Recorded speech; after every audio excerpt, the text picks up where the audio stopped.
Bonjour et bienvenue dans cette nouvelle vidéo spéciale les journaux du potager. Je sais que vous aimez bien ce style de vidéo, du coup je continue à vous filmer un peu tout ce qu'il y a, comme travaux à faire en ce moment. Entre les travaux, les semis, les plantations, c'est la saison haute au mois d'avril. Donc je m'appelle Virginie et je cultive dans la région parisienne. Je rentre dans ma 6e année du potager. Dans cette vidéo, on va aller dans la serre pour voir un peu toutes les semis comme d'habitude.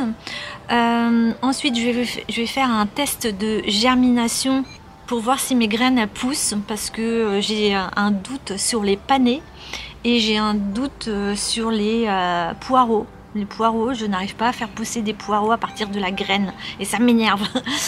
Et ensuite je vais enlever toute une structure qu'il y a sur un de mes carrés potagers. Je vais tout enlever aujourd'hui et je ferai plus tard la suite dans une prochaine vidéo. Et je vais aussi commencer à enlever tout ce qu'il y a de la mousse sur le gazon, puisque je fais ça petit à petit et les travaux ça demande tellement de temps et je fais plein de choses à la fois et du coup c'est moins barbant que de faire qu'une seule chose. Entre le rangement qu'il y a dans le jardin, entre les plantations, les semis, les travaux, etc.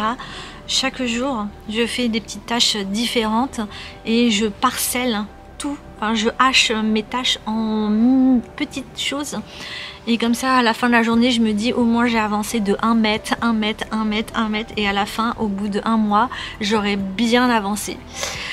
Donc voilà, je vous emmène avec moi dans cette nouvelle vidéo.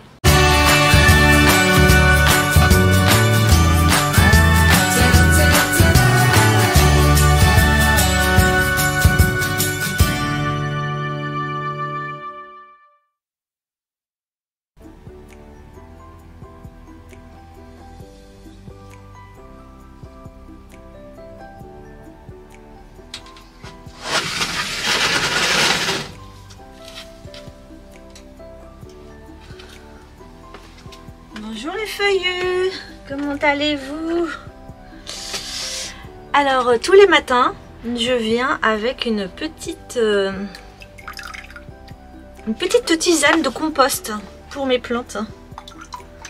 Donc là c'est une infusion, sinon ça va boucher les petits trous qui sont là. Du coup je fais voilà, je mets une petite infusion de compost. Donc le compost, j'utilise ça, donc c'est du fumier de poule. Voilà, c'est du fumier de poule et voilà, il m'en reste un petit fond. Et du coup vu que ma terre, je fais avec de la terre de coco et la terre de coco c'est ultra pauvre au niveau nutriments, du coup à partir du moment où il y a les plants qui commencent à lever, j'utilise ma petite tisane de compost. Déjà on va ouvrir la serre parce qu'il fait un petit peu, il fait bon, il fait pas chaud mais il fait bon et là le soleil arrive donc ça risque de taper, donc on va ouvrir la serre.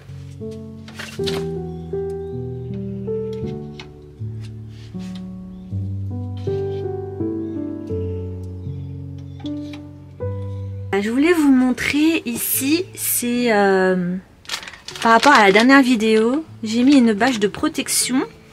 Donc ça donne un peu ça là, quand on regarde au loin. Donc c'est une ancienne arche que j'ai recyclée et que je m'en sers voilà, pour protéger un peu tous les semis. Tous les matins je viens et j'enlève la bâche.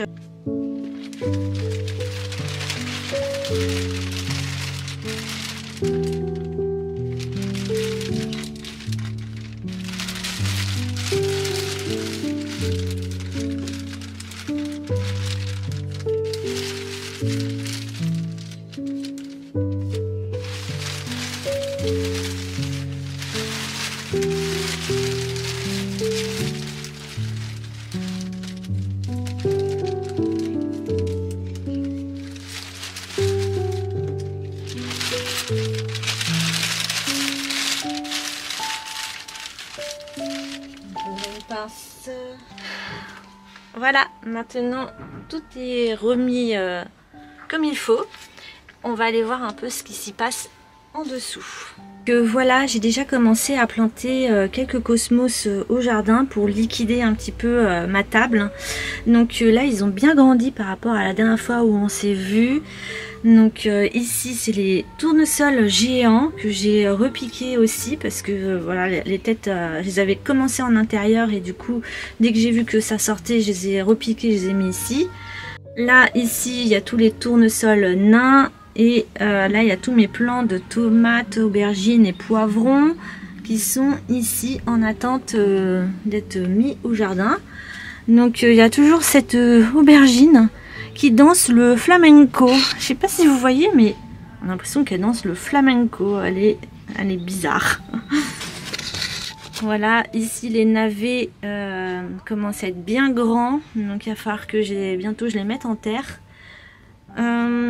Je ne sais pas si vous vous souvenez, pour ceux qui avaient regardé une de mes dernières vidéos, il y avait des taches blanches sur les plants de tomates. Et du coup, d'avoir d'avoir mis la bâche et d'avoir nourri la terre, tout est parti. Et j'ai vu, elle a fait pourrir sa feuille qui était blanche. Je ne sais pas si je peux l'attraper. Voilà, ça c'était sa feuille qui était devenue blanche. Elle l'a fait pourrir. Et du coup, elle en a refait d'autres, des nouvelles. Donc, super. Ensuite, la rhubarbe. La rhubarbe, je vois qu'il y a un deuxième pied qui est en train de sortir. Notamment ici. Voilà, ici. Du coup, dès qu'il sera un peu plus gros, je vais les séparer tous les deux.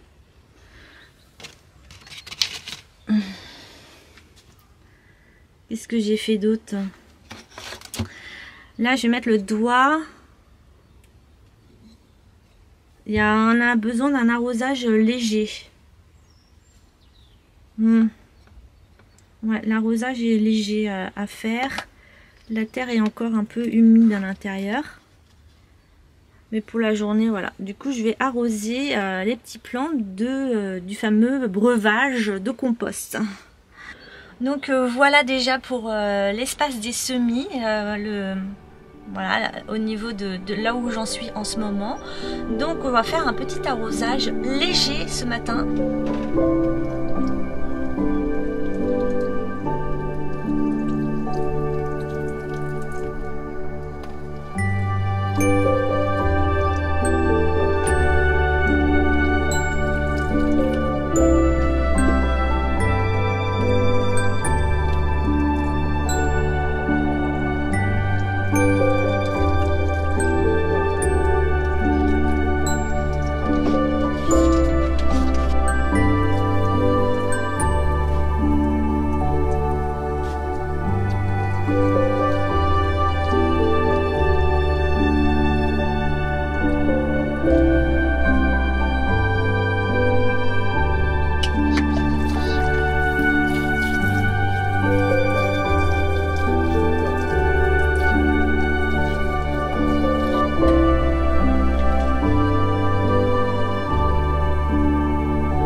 Planter déjà, je pense, ceux-là.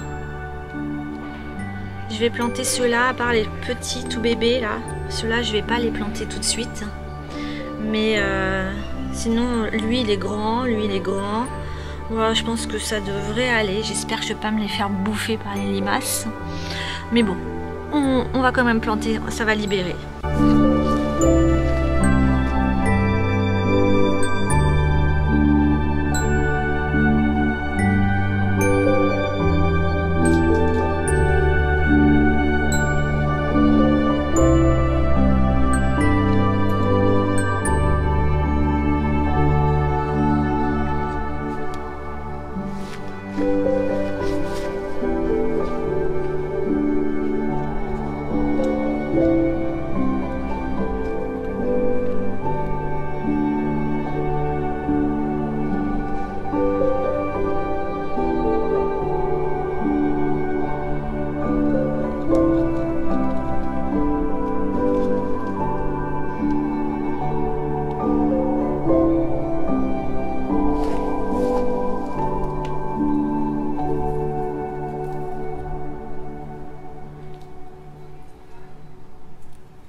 Vu que là c'est un petit peu à l'ombre, je vais enlever un peu la mousse qu'il y a sur la terre et je fais petit à petit en fait. J'y vais 1 mètre carré par 1 mètre carré parce que c'est un travail qui est énorme, mais c'est vrai que la terre elle est remplie de mousse et ensuite la mousse je la donne pour les oiseaux. Je les mets à un endroit et je vais vous montrer ça juste après.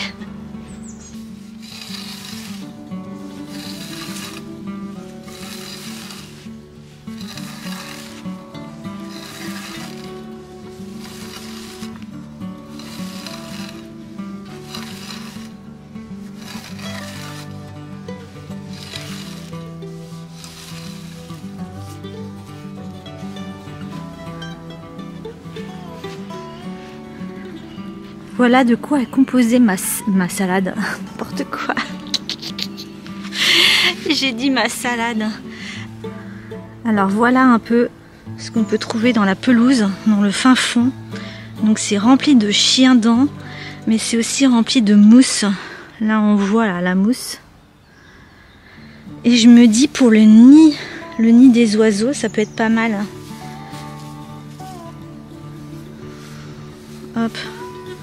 Un petit nid comme ça là, bien voilà, un petit nid bien douillet, je me dis ça peut être pas mal. Donc j'ai mis ça à un endroit et j'espère que les oiseaux vont venir les chercher. Donc j'ai mis ça à 2 endroits, je vais vous montrer. Donc ici c'était l'endroit où je mettais les graines. C'est ici que je mettais les graines de tournesol. Et là ça fait 3 semaines qu'ils en mangent plus. Mon bol il date de 3 semaines et ils en mangent plus du tout. Donc du coup ils ont assez de nourriture on dirait à récupérer à droite à gauche. Et du coup j'ai remplacé cet endroit où je mettais des graines par un endroit où s'ils veulent prendre de la paille pour faire leur nid, voilà ce serait l'idéal. Deuxième endroit c'est juste ici et là je me dis il y a pas mal de chats qui viennent dans le jardin et ça fait un petit coin sympathique pour aller dessus. Ça fait un peu genre, ça fait un peu comme la ferme, mais les chats ils font que faire pipi dessus.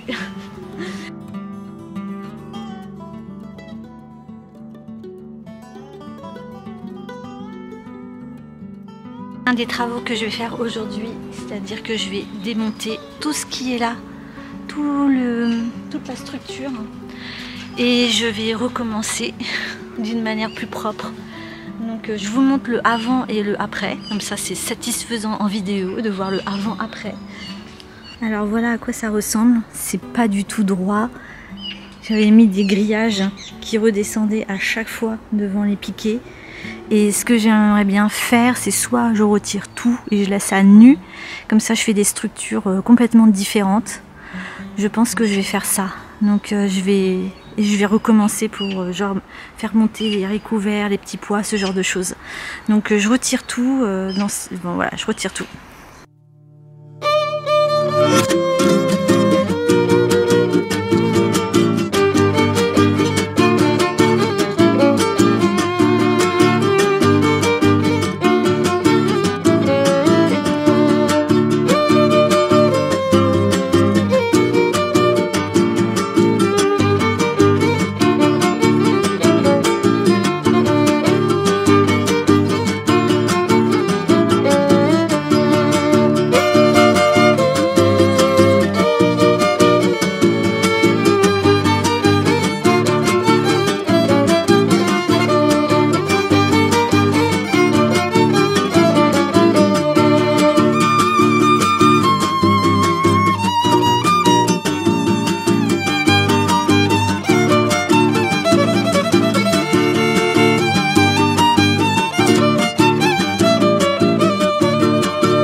J'en reviens pas que j'avais mis au moins 3, 5, plusieurs semaines à construire et qu'en un quart d'heure j'ai tout vidé.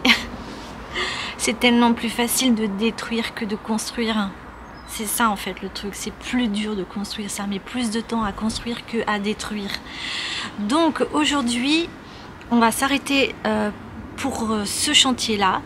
Et dans une prochaine vidéo, je vais vous montrer mon système de goutte à goutte, puisque j'ai reçu ma livraison de mes goutteurs goutte à goutte.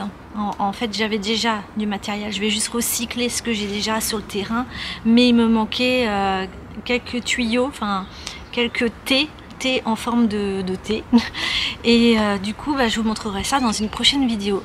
Mais je suis super contente d'avoir fait ça aujourd'hui, d'avoir tout enlevé.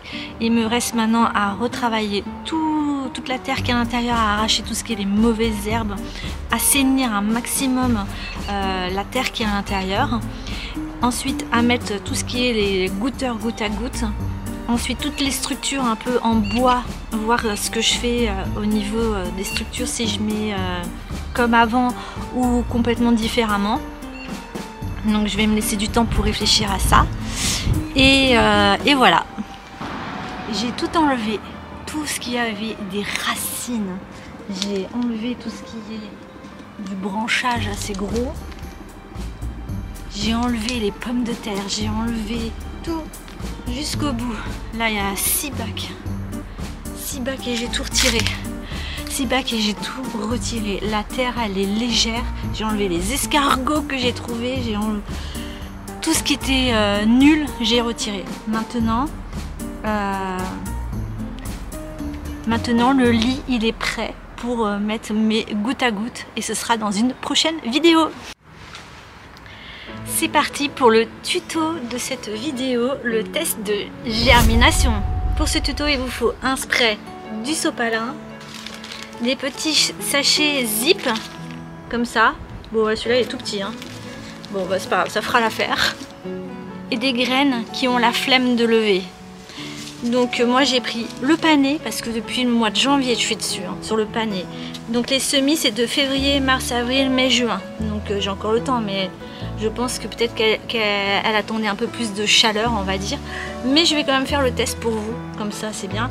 Et un autre problème que j'ai, c'est les poireaux. Ça ne veut pas lever, mais ça ne veut pas lever. Et ça me gonfle, j'en suis à déjà deux plateaux, des tout petits trous là que je vous montre. Je les arrose souvent et ça ne veut pas lever. Donc on va faire le test de germination sur les poireaux et sur les panais, sachant que les graines de poireaux c'est vraiment des grosses, enfin des graines bien noires, bien dures et compagnie. On va voir si ça marche. Et le pané, je pense, j'espère, je crois que ça va marcher. Ce qu'on va faire, c'est qu'on va mettre dedans. Voilà, ça me semble pas mal. Voilà, ça me semble pas mal. En fait, ça va faire des petites mini-serres. Et du coup, je vais poser les graines dessus ou je mouille avant. Je pose les graines ou je mouille. Ça revient au même. Si je pose les graines, ça va tomber. Je vais mouiller. Je suis sûre que ça va marcher. J'ai vu ça sur une vidéo. Mais j'étais contente de connaître cette astuce. Du coup, je vous la partage. Voilà, j'ai mouillé mon sopalin. J'ai mouillé mon sopalin. Maintenant, on va rajouter les petites graines. Est-ce que vous avez déjà vu ça, à quoi ressemblent les graines de panais? C'est trop mignon. Vous avez vu?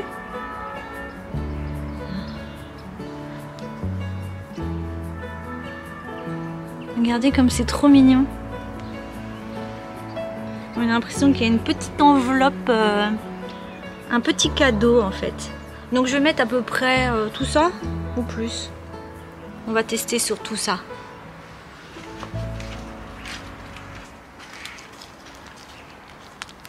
Voilà, les petites graines de panais. Et on va voir en combien de temps ça va germer. Avec la chaleur qui fait sous la serre, plus l'humidité qu'il va y avoir dedans, je pense que ça va germer d'ici quelques jours. Donc voilà, je vais écrire dessus c'est quoi parce que je serai capable d'oublier. Ça marche pas. Faut un feutre. Pas un feutre. Je cherche un feutre. Ah, super, un Sharpie. Allez, panier. On est le 4 avril. Voilà, je note. On est le 4 avril et on va voir au bout de combien de temps ça va germer.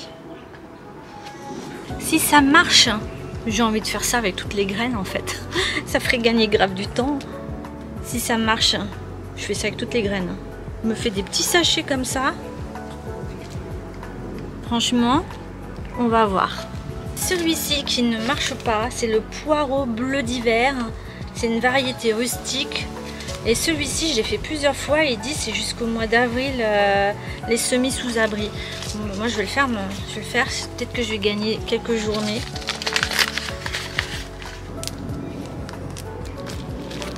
Voilà, je vous montre le poireau. Les graines là, elles sont toutes petites et noires, bien dures. Du coup, on va voir si ça va germer. Allez, je vous pose là, tous les deux.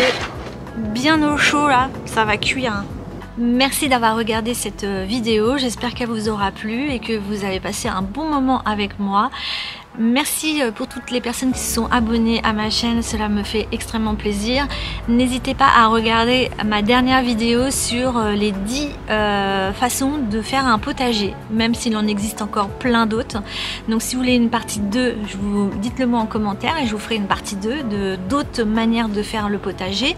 Il y a par exemple le potager jungle, le potager écologique et compagnie. Et du coup, merci à vous pour tous vos commentaires, ça fait monter la chaîne et j'ai passé les 1000 abonnés récemment et je vous en remercie. Merci beaucoup. Bisous, bye bye.